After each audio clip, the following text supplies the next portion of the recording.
नमस्कार, आप सभी का हमारे प्लेटफॉर्म अमित बीटेक वाला में स्वागत है।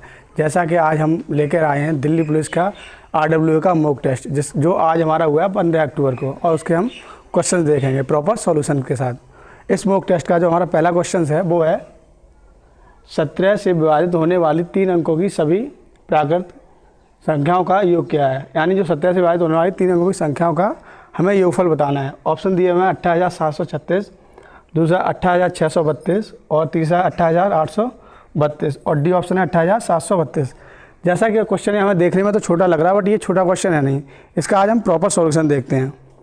तो सबसे पहले हम देखेंगे 17 से विभाजित होने वाली सबसे छोटी 3 अंकों की संख्या, वो हमारी कितनी हो जाएगी 102, क्योंकि 17 सिक्का 102 होती है। ये 3 अंकों की सबसे छोटी संख्या है जो हमारी 17 से विभाजित हो रही होगी। अब देखेंगे 17 से विभाजित होने वाली 3 अंकों की सबसे बड़ी संख्या। तो अगर हमें नहीं पता तो हम कैसे कैलकुलेट करेंगे। सबसे बड़ी है जो 3 अंक वो होती है हमारी 999। इसमें हम 17 से डिवाइड करेंगे तो 5 बार ये हो जाएगा 85, और यहाँ पे 4, यहाँ पे 1 और यहाँ पे 9,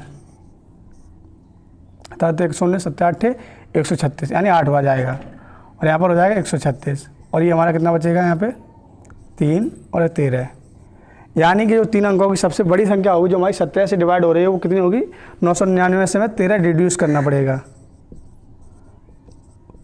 6, 8 यानी 986।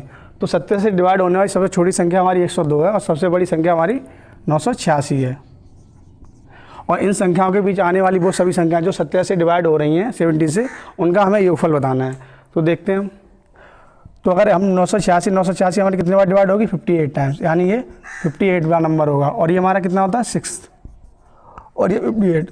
तो इन संख्याओं की जो कुल संख्या हमारी आ रही है वो कैसे हम कैलकुलेट करें। इधर बचेंगे हमारी 5, यानी इन दोनों संख्याओं के बीच जो टोटल संख्या आएंगी जो 17 से डिवाइड है वो हमारी कितनी है 53।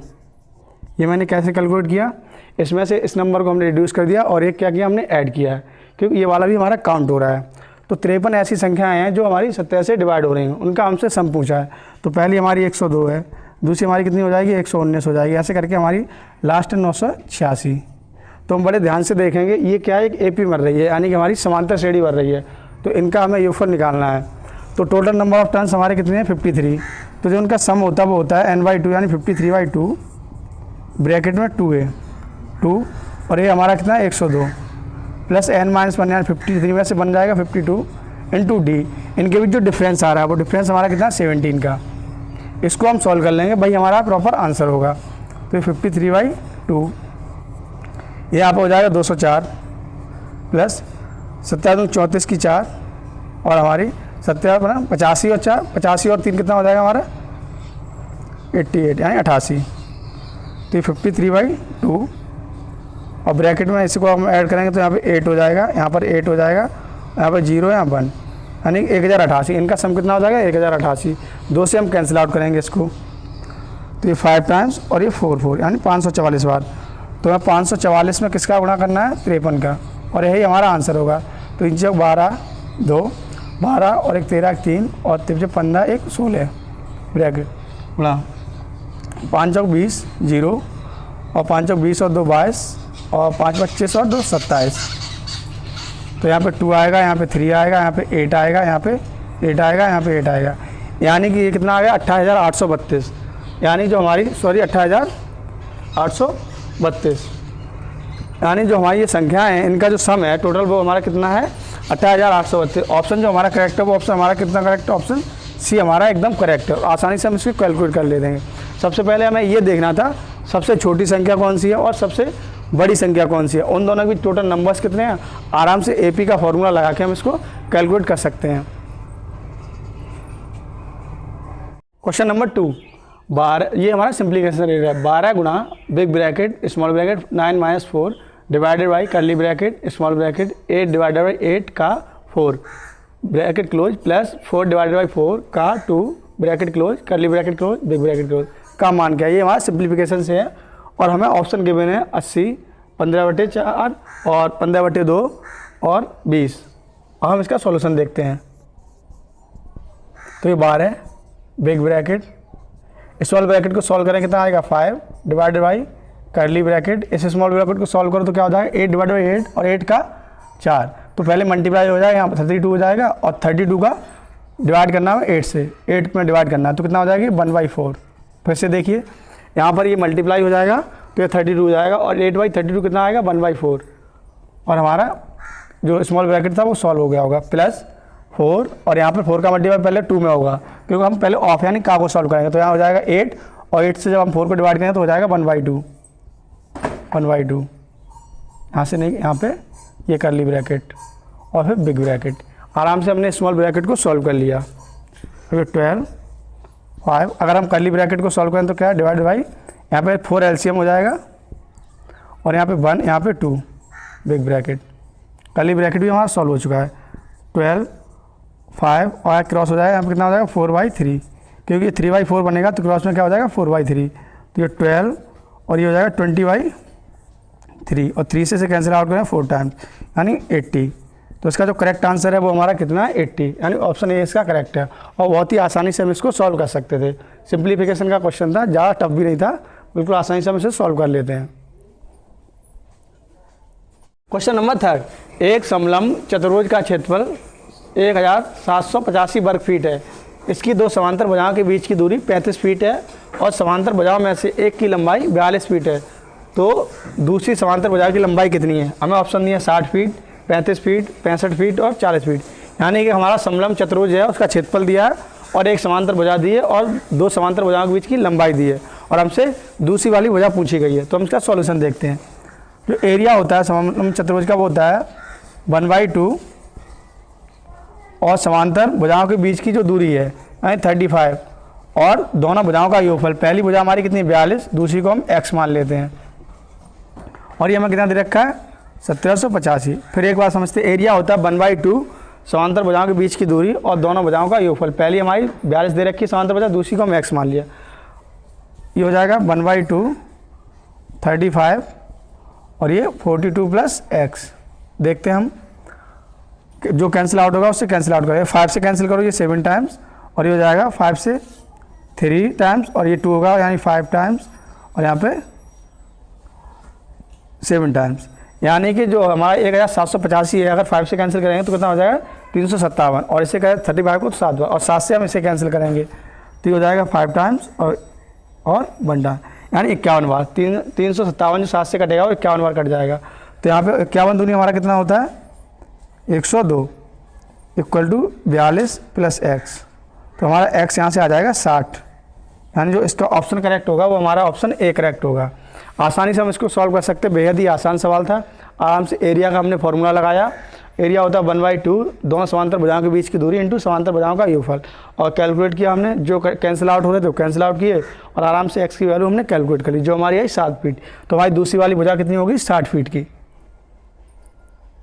क्वेश्चन नंबर 4, दो संख्याएं 5:6 के अनुपात में हैं। यदि 16 को प्रत्येक में से घटाया जाता है तो अनुपात 3:4 हो जाता है। यदि 8 को पहली संख्या में जोड़ा जाता है और 3 को दूसरी संख्या से घटाया जाता है तो अनुपात क्या होगा? तो हमें ऑप्शन दिए हैं 16:15, 13:14, 15:16 और 14:13। तो इसका हम सॉल्यूशन देखते हैं। जो दो संख्या हमारी 5:6 के अनुपात में, तो इसे मान लेते 5x और ये हमारी 6x हो जाएगी। दूसरी कंडीशन कह रहा है 16 प्रत्येक में से घटा दिया हमने, ओके। उसके बाद क्या कहा, जो हमारा नया अनुपात हो गया वो 3:4 हो गया, 3:4 हो गया। तो हम इसे क्रॉस मल्टीप्लाई कर लेंगे तो यहाँ पे 20x हो जाएगा और ये 64 हो जाएगा और ये कितना हो जाएगा 18x और ये 48 हो जाएगा। इस 18x को इधर लेके आएंगे तो 2x बचेगा, 64 को उधर लेके जाएंगे तो हमारा 16 हो जाएगा। x हमारा कितना आएगा 8 आएगा। आसानी से हम संख्याएं कैलकुलेट कर सकते हैं। पहली हमारी 5x थी, दूसरी हमारी 6x थी। तो पहली हमारी संख्या कितनी हो जाएगी 40 और दूसरी हमारी कितनी हो जाएगी 48। ये तो हमारी एक्चुअल संख्या। अब उसने क्या बोला है, और अब अगली कंडीशन बोल रहा है यदि 8 को पहली संख्या में जोड़ा जाता है तो 40 में 8 जोड़ देंगे, पहली संख्या हमारी कितनी हो जाएगी 48 हो जाएगी। और 3 को दूसरी संख्या से घटाया जाता है, दूसरी संख्या हमारी 48 थी, उसमें से 3 घटा दो तो 45 हो जाएगी। 5 से कैंसिल आउट, सॉरी कितने, हाँ ये 45 हो जाएगी। और हम देखते हैं आंसर हमारा क्या है, 3 से कैंसिल आउट करेंगे तो ये 3 से कितनी बार जाएगा 16 टाइम्स और ये 15 टाइम्स। तो इनका जो रेशियो हमसे पूछा गया था वो कितना हो जाएगा 16:15 यानी 16:15 हो जाएगा। तो हमारा कौन सा ऑप्शन करेक्ट होगा, ऑप्शन ए करेक्ट होगा। जबकि हमें सी ऑप्शन क्या दिया 15:16 यानी जस्ट इसका उल्टा दिया। और अगर हम थोड़ी सी मिस्टेक करेंगे तो हमारा क्या हो जाएगा 15/16 आ जाएगा। जो हमें एग्जैक्ट संख्या पूछी गई थी वो हमारी ये थी 40 और 48। और जो थर्ड सेकंड कंडीशन बोली उसमें से क्या कहा उसने, पहली में से हमने 8 ऐड किया, दूसरी में 3 को रिड्यूस किया। तो पहले हमने 8 ऐड कर दिया तो 48 हो गई, और दूसरी में से हमने 3 को रिड्यूस किया तो 45 हो गई। तो रेशियो आ गया हमारा 16:15, और यही इसका सॉल्यूशन है। क्वेश्चन नंबर 5, ए एक कार्य को 20 दिनों में पूरा कर सकता है और बी उसी कार्य को 14 दिनों में पूरा कर सकता है। यदि वे 7 दिन तक एक साथ कार्य करते हैं तो कितना कार्य शेष बचेगा। इसका हम सॉल्यूशन देखते हैं। ऑप्शन हमें दिया है 3/10, 3/20, 7/10 और 7/20। ये कार्य जो शेष बचेगा उसके ऑप्शन दिए हैं। सॉल्यूशन देखते हैं। ए कार्य करता है 14 दिन में, बी कार्य करता है ए कार्य करता है हमारा 20 दिन में, बी कार्य करता है 14 दिन में। इन दोनों का एलसीएम ही हमारा कुल कार्य होगा। मान लेते हैं एलसीएम हमारा कितना है 140। तो ए की कार्य क्षमता हमारी कितनी आ जाएगी 7, बी की आ जाएगी 10, और दोनों मिलकर कितना कार्य कर रहे हैं 7 दिनों तक कर रहे हैं। तो ये दोनों की कार्य क्षमता कितनी 17 की कार्य क्षमता के साथ कितना कार्य करें 7 दिनों तक। 77 119, यानी 119 कार्य को फिनिश कर चुके होंगे 7 दिनों में। तो कार्य हमारा कितना था टोटल 140। 140 में से 119 कार्य हो गया, बचा कितना 21। कितने में से बचा 140 में से। तो यही वो रिमेनिंग पार्ट होगा, यानी वो जो रिमेनिंग पार्ट होगा वो यही तो होगा हमारा 21 बचा है और 140 कुल था। 7 से काटेंगे 7 × 21 और 7 दूनी 14 यानी 20 बार। तो वहाँ जो रिमेनिंग पार्ट होगा वो होगा 3/20, यानी इसका जो ऑप्शन सही होगा 20 यानी 3/20। ऑप्शन बी हमारा करेक्ट होगा और आसानी से हम इसको कैलकुलेट कर सकते थे। क्वेश्चन नंबर 6, 12,500 विद्यार्थी एक परीक्षा में सम्मिलित हुए। 50% लड़कों और 70% लड़कियों ने परीक्षा उत्तीर्ण की।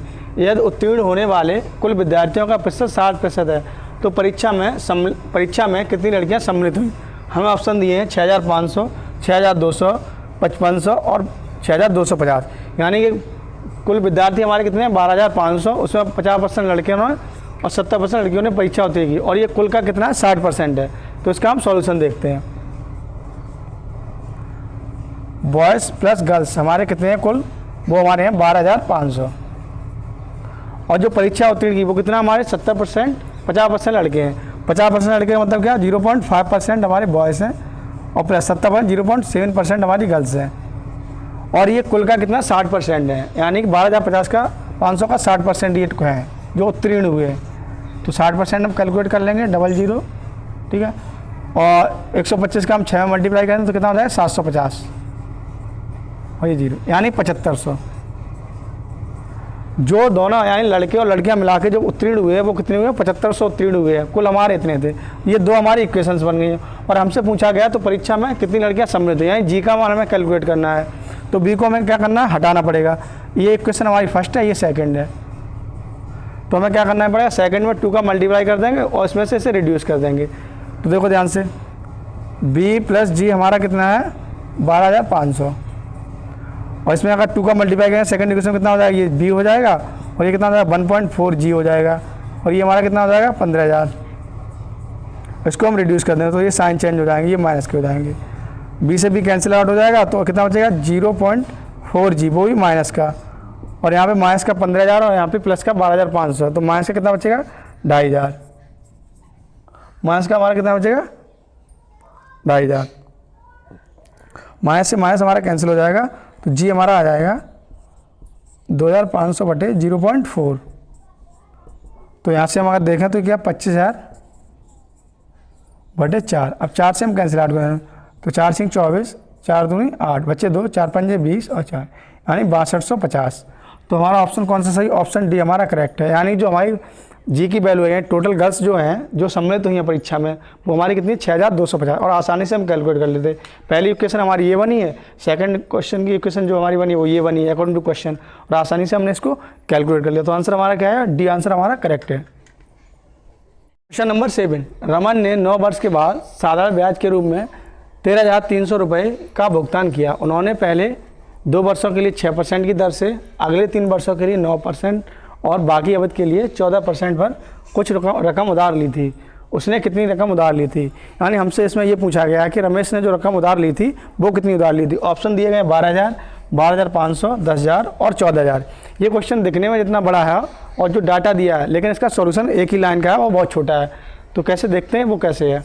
2 वर्षों के लिए उसने 6% की उधार ली तो कितना हो जाएगा 12% हो जाएगा ब्याज। और फिर क्या किया उसने 3 वर्षों के लिए 9%, तो ये 27% हो जाएगा।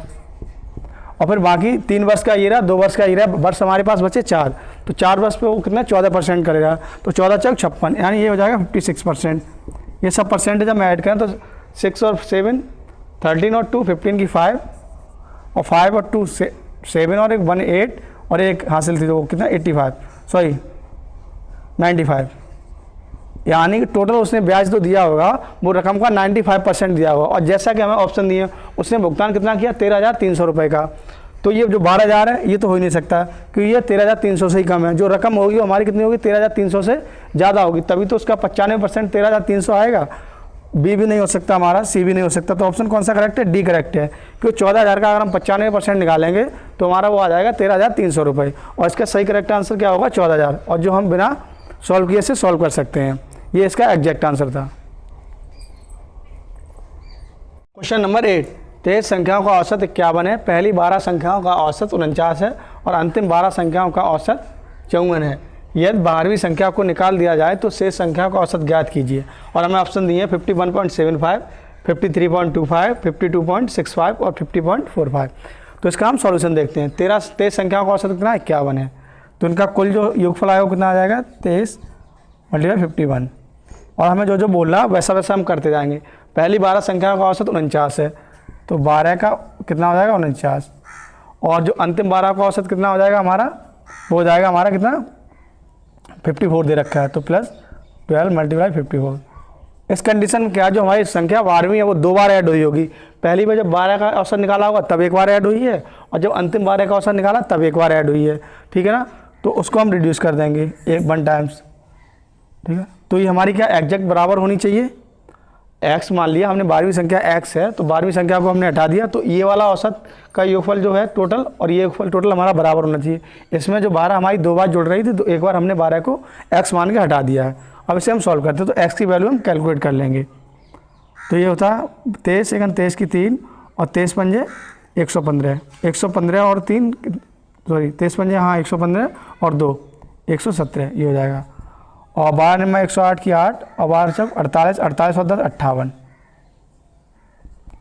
12 चौक 48 की 8 और 12 पंजे 60, 60 और 4 64 माइनस x, जो हमारी 12वीं संख्या है, जो 2 बार ऐड हुई थी, एक बार हमने हटाई तो एक ही बार ऐड हुई होगी। अब तो ये 1173, अब इनको हम ऐड कर देंगे, यहाँ 6 हो जाएगा और यहाँ पे 4 में ऐड होगा 8, तो कितना हो जाएगा 12, 12 में और 13 की 3 1 और 5 और 6 8 सॉरी 11, 11 है 12 माइनस x। तो x हम आसानी से कैलकुलेट कर सकते हैं, कितना हो जाएगा 1236 माइनस 1173, तो यहाँ पे कितना बचेगा 3 और यहाँ पर हो जाएगा 13 में 7 गया 6, यानी कि x की वैल्यू आई 63। तो हमारी जो 12वीं संख्या है वो कितनी है 63। फिर से एक बार हम देखते हैं, ये तो हमारी संख्याओं का कुल योगफल आ जाएगा, 51 में मल्टीप्लाई करते हैं हम 23 का, तो सभी संख्याओं का हमारा जो वो है योगफल वो आ जाएगा। 12 का 49 से ये 12 का आ जाएगा पहली, और ये अंतिम 12 का पहली, अंतिम 12 संख्याओं का योग है। तो उसमें क्या जो हमारी 12वीं संख्या वो 2 बार ऐड हो रही है, तो एक बार हमने हटा दिया, तो ये इक्वेशन क्या होनी चाहिए बराबर होनी चाहिए, जो ये आए वही ये आना चाहिए। तो ऐसे हमने 12वीं संख्या कैलकुलेट ली जो हमारी 63 है। अब उसने ये बोला है कि अगर हम 12वीं संख्या को हटा देते हैं तो 12वीं संख्या को क्या करना पड़ेगा, हमें हटाना पड़ेगा। तो यहाँ पर हम देखते हैं ये कितना था 1173 था जो औसत था, इसमें से हम 12वीं संख्या हटा देंगे।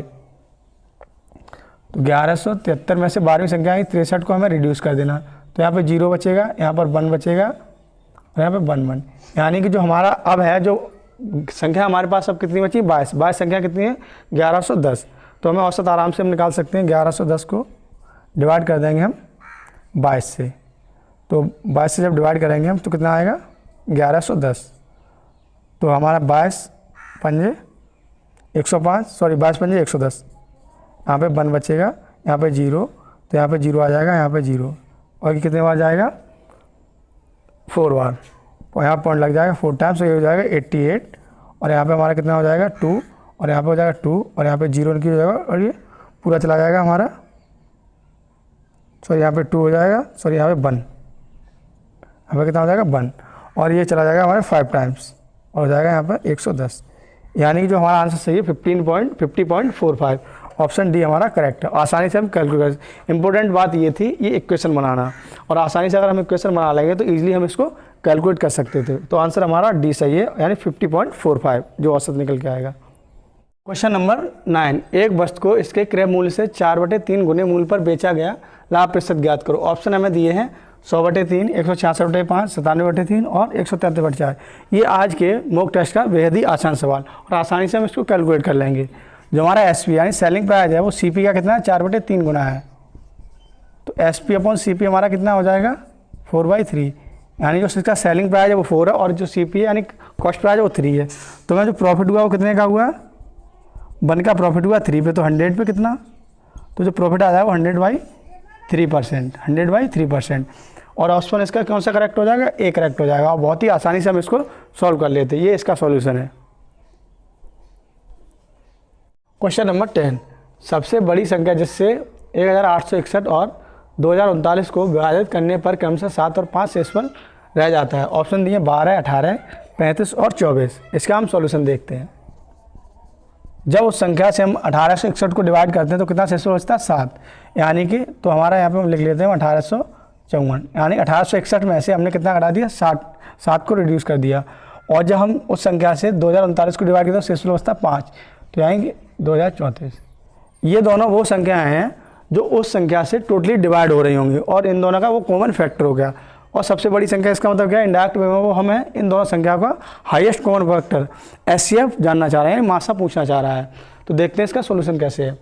तो हम ऑप्शन से चेक करते हैं। 12 से इस नंबर को डिवाइड करें तो 12 × 12 बचा 6, 12 × 5 = 60 बचा 5, ये कैंसिल नहीं होगी 12 से। तो जब ये कैंसिल नहीं होगी तो उसे चेक करने का कोई लॉजिक ही नहीं है।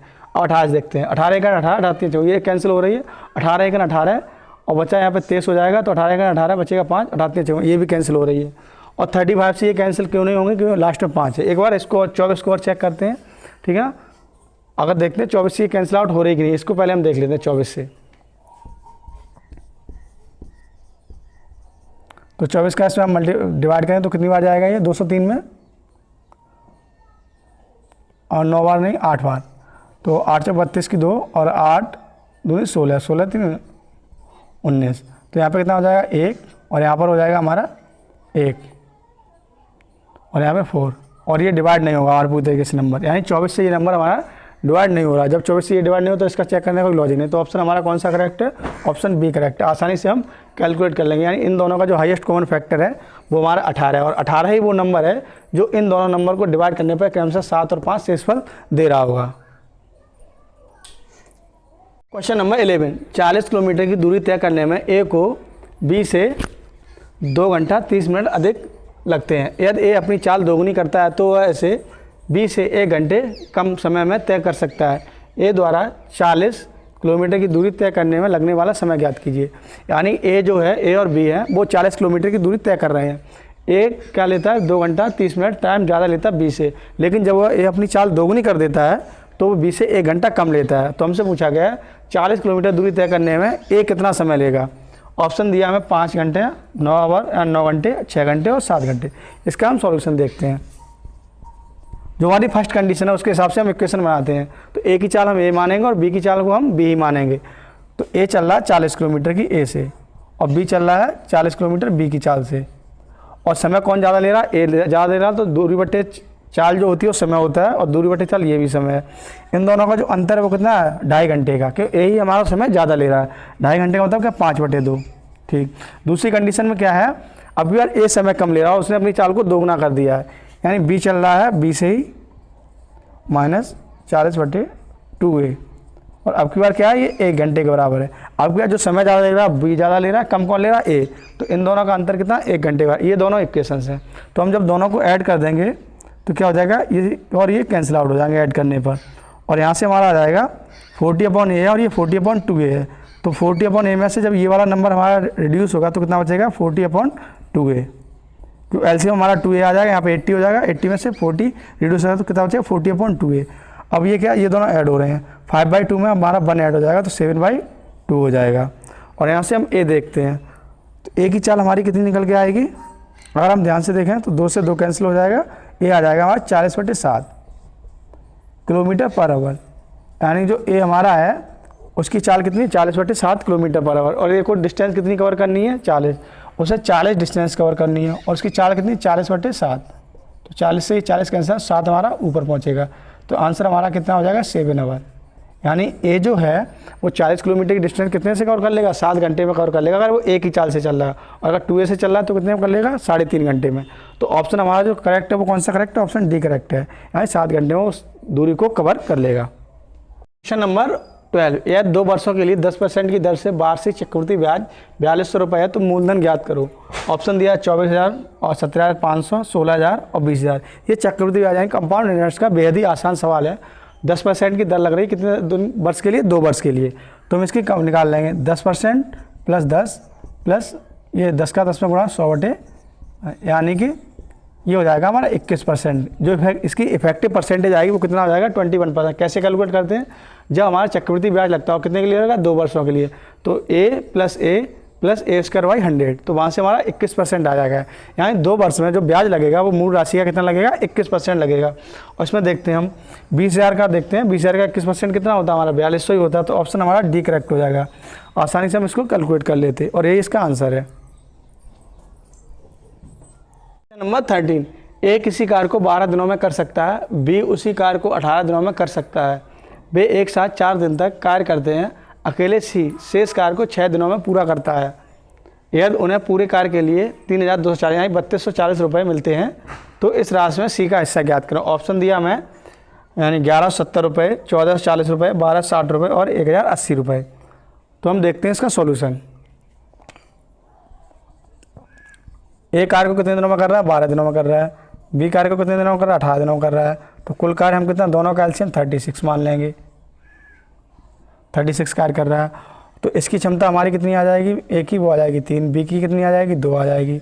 और दोनों मिलकर कार्य को जो पूरा कर रहे हैं वो कितना कर रहे हैं, सॉरी दोनों मिलकर 4 दिन तक कार्य कर रहे हैं। तो यानी 5 की क्षमता के साथ ये 4 दिन तक कार्य कर रहे हैं, यानी इन्होंने 20 कार्य कर दिया होगा। 20 कार्य कर दिया, कार्य हमारा बच्चा 16। अब 16 कार्य को कौन कर रहा है, सी कर रहा है। सी जो कर रहा है 16 कार्य को कर रहा है, यानी सी जो कार्य कर रहा है वो कितना कर रहा है, 16। तो हम इसको देखते हैं सी को कितना पैसा मिलेगा। 36 कार्य का जो हमें रुपये मिल रहा है वो मिल रहा है 3,240 रुपये।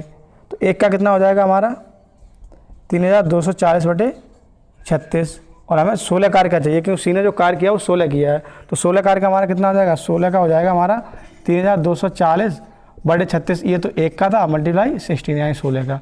इसको हम सॉल्व कर लेंगे तो हमारा आंसर आ जाएगा। हम देखते हैं 2 से कैंसिल आउट, ये 18 बार कटेगा और ये 8 बार कटेगा। फिर 2 से ये कितने बार, 4 बार कटेगा ये, और ये 9 बार कटेगा। अब 9 से हम इसको कैंसिल आउट करते हैं, 9 3 27 और बचेगा यहाँ 5 और 9 6 54 यानी 360 बार। तो 360 का हमें मल्टीप्लाई करना है 4 में। तो 0 और 24 की 4 और 4 3 12 और 4 2 14 यानी 1,440 रुपये। तो जो हमारा सी है उसको हिस्सा कितना मिलेगा, 1,440 रुपये। ऑप्शन हमारा कौन सा करेक्ट हो जाएगा, बी ऑप्शन हमारा करेक्ट हो जाएगा। और बेहद ही आसान तरीके से हम इसको सॉल्व कर लेंगे। ए की क्षमता कितनी निकल के आई, 3, बी की निकल के आई 2। दोनों ने मिलकर 4 दिन तक कार्य किया, 20 कार्य को उन्होंने खत्म कर दिया होगा। कार्य हमारे पास बचा 16, जो कार्य किसने किया, सी ने 6 दिन में किया है। तो सी ने 6 दिन में किया, उसका हमारा कोई लॉजिक नहीं है। 16 कार्य किया, 36 कार्य का हमें रुपये मिलता है 3,240 रुपये। तो एक कार्य का इतना रुपये मिलेगा। तो 16 का हम 1/1 रूल से कैलकुलेट कर लेंगे। 16 कार्य का कितना मिल जाएगा, 1,440 रुपये। तो सी को कितना मिलेगा, 1,440 रुपये। ऑप्शन बी हमारा इसका करेक्ट होगा। क्वेश्चन नंबर 14, एक लंबवर्ती बेलन का वक्र पृष्ठीय क्षेत्रफल 19.5 मीटर स्क्वायर है, इसका आयतन 39 मीटर क्यूब है, इसके आधार की त्रिज्या क्या है, कितनी है। ऑप्शन दिया है 4 मीटर, 3 मीटर, 6 मीटर, 5 मीटर। ये हमारा मेंसुरेशन का बेहद ही आसान क्वेश्चन है और इसका हम सॉल्यूशन देखते हैं। जो हमारा बेलन है, बेलन का पृष्ठीय क्षेत्रफल हमारा कितना दिया, 19.5। तो इसका पृष्ठीय क्षेत्रफल हमारा होता है क्या, 2πr/h। और ये हमारा कितना दिया, 19.5। ठीक है। और जो हमारा वो होता है आयतन, आयतन कितना होता है हमारा, आयतन हमारा कितना होता है πr²h, πr²h। ये हमारा कितना दिया, 39। तो हम क्या करेंगे, जो ये हमारी इक्वेशन फर्स्ट है और ये हमारी सेकंड मान लो, सेकंड में हम फर्स्ट से डिवाइड कर देंगे, यानी सेकंड को हम डिवाइड करेंगे इक्वेशन फर्स्ट से। तो ये हमारा πr²h है, ये 39 है। और ये हमारा अपॉन में कितना हो जाएगा, 2πr/h। ये हमारा कितना दे रखा है, 19.5। ये इससे 2 टाइम्स कैंसिल हो जाएगा, पाई से पाई कैंसिल, r² की एक पावर से ये कैंसिल और h से s कैंसिल। तो यहाँ पर r/2 हमारा कितना आएगा, 2। तो यहाँ से r हमारा कितना आएगा, 4 मीटर। यानी कि जो हमारा बेलन है, बेलन का जो त्रिज्या है, बेलन की त्रिज्या है वो कितनी है 4 मीटर। ऑप्शन ए हमारा करेक्ट है और बेहद ही आसान तरीके से हम इसे सॉल्व करें। इसमें कुछ नहीं था, फॉर्मूले को हमें इम्प्लीमेंट करना था, फॉर्मूला लगा के सेकंड इक्वेशन को फर्स्ट से डिवाइड कर देना था और आर को हम आसानी से कैलकुलेट कर लेंगे। क्वेश्चन नंबर 15, सोना पानी से 19 गुना और तांबा पानी से 9 गुना भारी है। इन धातुओं को किस अनुपात में मिलाया जाना चाहिए कि मिश्रण पानी से 15 गुना भारी हो जाए। ऑप्शन हमें दिया है 2:3, 3:2, 1:3 और 2:1। देखते हैं हम, यानी ये गोल्ड रहा, ये वाटर और यहाँ पे क्या तांबा है, यहाँ पे ठीक कॉपर तांबा। तो हमें क्या दिया, अगर हम वाटर को 1 मान लें तो गोल्ड हमारा कितना हो जाएगा 19 हो जाएगा और तांबा कितना हो जाएगा 9 गुना हो जाएगा, 9 हो जाएगा। क्योंकि जो हमारा पानी सोना है यानी गोल्ड है वो पानी से कितना 19 गुना भारी है, तो ये 19 हो जाएगा, ये 1 हो जाएगा और तांबा पानी से 9 गुना भारी है। ये इनका रेशियो आ जाएगा डेंसिटी का या वेट का। और हमसे पूछा गया है कि सोने और तांबे को हम किस अनुपात में मिलाएं कि हमारा जो मिश्रण है वो 15 गुना हो जाए, किससे भारी, पानी से। तो मिश्रण हमारा 15 हो जाना चाहिए। इधर हम गोल्ड लिख लेते हैं, इधर हमारा तांबा, इसे एलिगेशन मेथड बोलते हैं हम। तो ये हमारा 19 है और ये हमारा कितना 9 है। तो देखते हैं 19 में से 5 गया, 15 गया तो कितना बचेगा, यहाँ पे 4 बचेगा और 15 में से 9 गया तो कितना बचेगा, यहाँ पे 6 बचेगा। ऐसे करके हम देखते हैं, 19 में से 15 गया तो 4 बचेगा और 15 में से 9 गया तो कितना 6 बचेगा। तो हमारा जो रेशियो आ जाएगा वो कितना आ जाएगा 3:2। यानी कि जो गोल्ड और तांबा है वो किस रेशियो में हमें मिलना चाहिए, 3:2 में। अगर 3:2 में हमें ऑप्शन बी हमारा करेक्ट है। इस रेशियो में मिलाएंगे तो हमें जो मिश्रण मिलेगा वो कितना मिलेगा, 15 गुना भारी मिलेगा पानी से। और ये इसका प्रॉपर सॉल्यूशन है। तो ये था हमारे RWA के मॉक टेस्ट, जो दिल्ली पुलिस का मॉक टेस्ट आज हुआ है उसका प्रॉपर सॉल्यूशन है। ये हमारा लास्ट क्वेश्चन था 15 और इसका आंसर हमारा कितना है 3:2 में। और इस प्लेटफॉर्म पर रेगुलर ही RWA के जो मॉक टेस्ट होते हैं दिल्ली पुलिस के, उनके सॉल्यूशन कराए जाते हैं। तो आप प्रॉपर सॉल्यूशन पाने के लिए हमारे इस प्लेटफॉर्म से जुड़े रहिए रेगुलर। और आज हमने मॉक टेस्ट आया और रेगुलर हमारे इस प्लेटफॉर्म पे जो दिल्ली पुलिस या यूपी पुलिस से रिलेटेड जो भी मैथ के इंपॉर्टेंट क्वेश्चन हैं उनकी सीरीज चल रही है और वो क्वेश्चंस हमारे कराए जाते हैं। बाकी और भी इन्फॉर्मेशन के लिए आप हमारे चैनल को सब्सक्राइब कीजिए और शेयर कीजिए। धन्यवाद।